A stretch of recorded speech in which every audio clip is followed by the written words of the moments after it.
E o Carlos Reis também deu uma contribuição aqui, valeu demais, Carlos.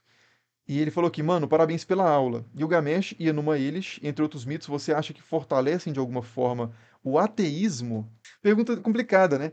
Porque assim, você conhecer outros textos de não ateus é favorável a se tornar um ateu? É meio que isso que está em jogo, né? Eu acho, assim, sinceramente, que você conhecer um texto sagrado de outro povo que parece muito com o seu pode gerar uma certa desconfiança na excepcionalidade do seu texto sagrado. E você começar a pensar assim, opa, esse texto que para mim é um texto diferente, é o texto sobre todos os textos, é um texto único, e as regras que se aplicam a ele não se aplicam aos outros, e ele é o manual da minha vida e esses outros textos um pouco parecidos não são. Essa excepcionalidade eu acho que ela é um pouco abalada, sim, por você conhecer textos de outras tradições. Agora, não é um salto necessário, né? O fato de você reconhecer que existem outras tradições não é uma coisa que deve te levar necessariamente a largar a sua. Você pode ter os seus motivos de preferir se manter em uma tradição só. Você pode, de alguma forma, buscar uma espécie de espiritualidade ou de práticas que considerem múltiplas tradições, é o que alguns movimentos fazem, né? Você pode manter só a sua e dizer que as outras são, na verdade, cópias feitas pelo maligno da sua tradição, feitas para enganar e levar o povo à perdição. É uma forma de solucionar o problema também. Você pode dizer que as outras tradições são formas mais imperfeitas da sua tradição e que tudo que você encontra de bom nas outras tradições você encontra na sua também, então eu vou focar na minha. É uma atitude que algumas pessoas tomam também. E por aí vai, né? Eu acho que sim, que é uma coisa que tende a abalar a questão da excepcionalidade da sua própria tradição. Você conhece outro que é muito parecido. Inclusive, não só por esses textos do Gilgamesh, do Enuma Elish, etc., mas quando você lê os profetas da Mesopotâmia, é impressionante o quanto que eles se parecem com os textos proféticos bíblicos. Na forma, né? Assim diz Haddad, por exemplo, em vez de assim diz Yahvé, assim diz Haddad. Haddad, né, que é um deus, não estou falando do Haddad, do nosso Haddad, não. Assim diz Haddad. Aí um texto muito parecido, a fórmula muito parecida, e Haddad prometeu essa terra a esse povo, Haddad, ou outro deus qualquer, Baal, que seja, El, falou para não fazer um acordo com o reino tal, porque isso vai dar errado. Ou então, você fez um acordo com o reino tal, agora o povo vai ser punido. O teor é muito, muito, muito parecido. E o Wallace diz, né? Tento manter minha mente aberta para tudo e separar o meu conhecimento da minha fé. Acho que muitas pessoas tentam fazer esse exercício, né? Mas tem momentos difíceis, eu acredito, né?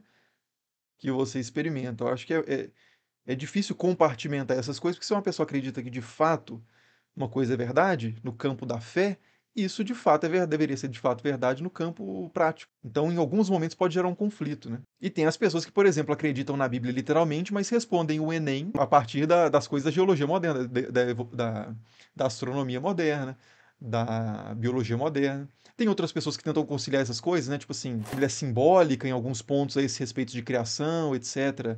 E que dá para você preservar a sua fé. O núcleo da fé não depende das especificidades das narrativas. Uma pessoa admirável, inclusive, que tinha essa postura, esse cara, que é o Newton Freire Maia.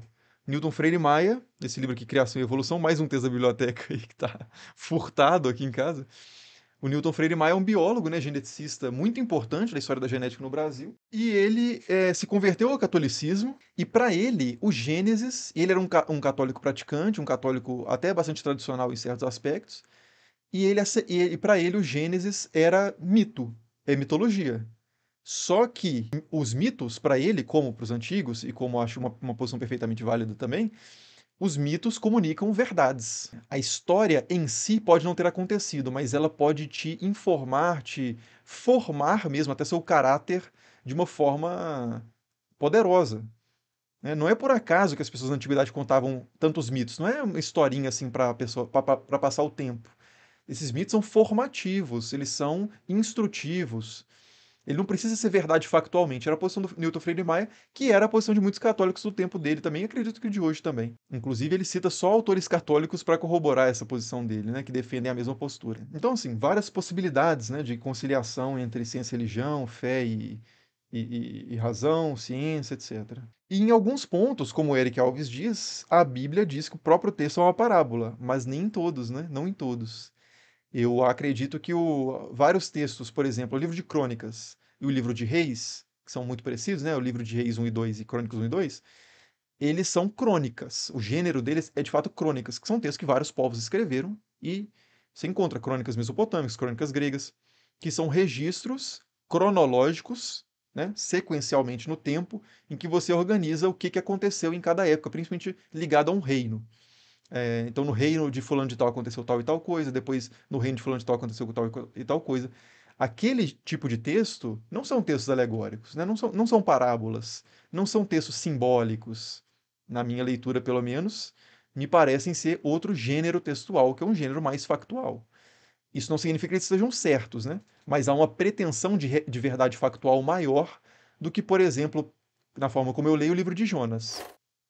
Eu acredito que o autor de Jonas e os primeiros leitores de Jonas não estavam factualmente preocupados com baleia ou com um grande peixe engolindo o profeta, ou com os animais de fato terem se sentado, vestido roupas de saco e colocado cinzas na cabeça para se arrepender dos seus pecados. É uma parábola, é uma coisa, é um texto que traz ensinamentos morais, fala sobre Deus, sobre a relação dos humanos com Deus, sobre a relação dos humanos com eles mesmos, sobre a relação dos humanos entre si, de um povo entre si mesmo e com outros povos diferentes, traz ensinamentos sobre essas coisas, ensinamentos que podem ser úteis ou não, mas ensinamentos na forma de um texto que é, para mim, uma parábola. Para muitos outros leitores desse texto também, né? Então, cada texto da Bíblia, a Bíblia é um livro que é muito diverso em termos de gênero textual, né?